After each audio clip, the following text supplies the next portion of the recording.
If you are in any doubt of exactly how this country is currently run under the present British Prime Minister, the Right Honourable Sir Keir Starmer, then this truly tells you everything about what's going on. You see, over here in the United Kingdom a couple of nights ago now, a rather compelling, disturbing and quite frankly upsetting documentary all about the Pakistani grooming gangs aired on Channel 4.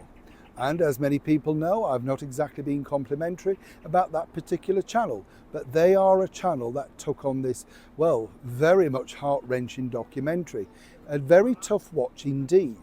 But what's frightening is behind the scenes, well, quite frankly, just how little interest the current British Prime Minister Keir Starmer has in it. As ever, let me explain.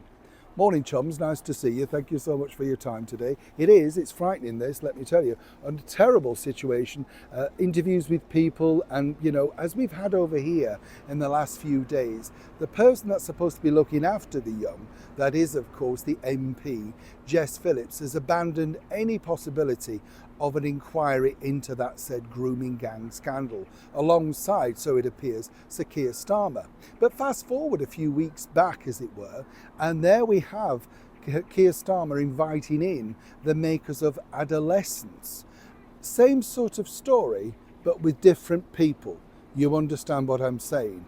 They're not from that background at all. And apparently this was going to be rolled out to schools to let them know exactly how he's supporting that particular alleged minority group. Now, the former British Home Secretary, Suella Braverman, pointed out on social media, will this now be screened also to all the schools? And if not, why not? And more importantly, she pointed out, are they also going to be invited into Downing Street, the makers of that documentary, to learn more about that? A deafening silence has ensued. And what I would say, and this is, as I said, it's a very difficult watch for many people to look at that documentary. And this is real life. This is not fiction. This is not a Netflix streaming show.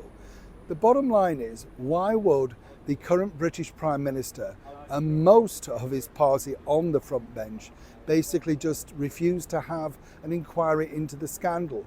Of course, everybody knows the true background to that. It's all about losing a certain sector of vote. And apparently they put votes over the welfare of these very young individuals whose lives have been sullied forever.